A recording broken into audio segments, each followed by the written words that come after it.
Hey guys, on this episode I wanted to address a question that keeps popping up pretty much in the comments section every single time, and that is, Rob, why is your channel in English when you are Polish?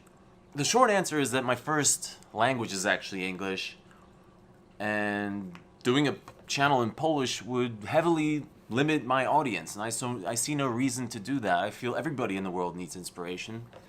So that is why I use the international language of English on this channel. Some of you have actually asked about my background a few times, so let me tell you a little bit about myself. So it is true, I am Polish. Both of my parents are Polish, however my father left during communism and he moved to Austria. And a lot of people don't know, I actually also have an Austrian citizenship.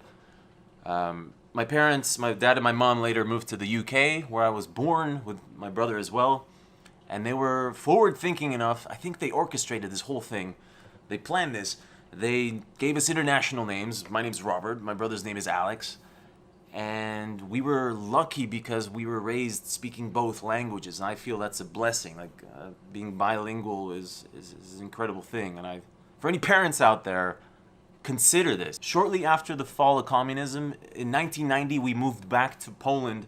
And again, my parents were forward-thinking enough to understand the value of having their children educated in an international system, so they sent us to an international American school where I picked up this lovely accent. So English is in fact my first language. I do speak Polish fluently. Some people tell me I have a bit of a silly accent. Some people say I sound dumb. Some people say I sound cute. I think it's somewhere in between dumb and cute. But let me tell you this is the real thing.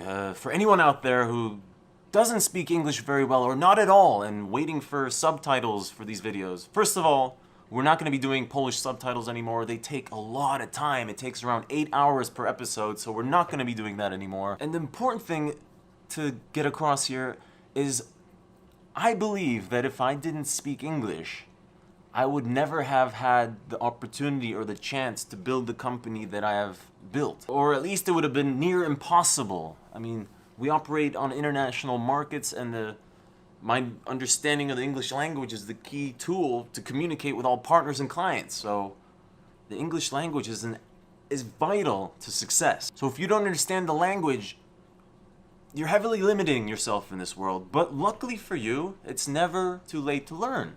I, in fact, want to start learning Spanish again this year because last year traveling in Peru, where I did ayahuasca, I really needed that language and I felt kind of lost when they didn't speak English at all. So learning languages is a great thing. I'm not very good at it. It kind of upsets me, but I'm going to try anyway. Furthermore, code-wise, although it is based in Poland, it is an international company. Everybody who works here is required to speak fluent English. You cannot get a job here if you do not speak English. We have a lot of people working here who are in fact not from Poland, from outside of Poland, and they do not speak Polish, and so a lot of our meetings are actually held in English. The same goes for my YouTube audience. I took a look at the statistics, and around 20 to 30% of the viewers are from outside of Poland. If you're watching this now and you're not from Poland, please let me know in the comments where you're from. I'd love to know. It really fascinates me, and I appreciate you guys watching. The good news for the Polish-speaking folks out there who would like more Polish content, I do have a Polish channel, there's a link in the description. You can subscribe to that. I'm thinking of adding more content there, so subscribe and maybe something in the near future will pop up there. Today I actually invited one of the YouTube commenters. He was here in my office. We had a really good chat, and I'm thinking of maybe filming those sort of interactions and publishing them because I think that's probably the most valuable thing I could do for other aspiring entrepreneurs, is just sharing kind of like live discussions of the struggles, the obstacles of people, young people who are just starting, so you can hear things that you can relate to more. So I might be doing some of that. So I might be doing some of that in the near future. Stay tuned, and I will see you next time.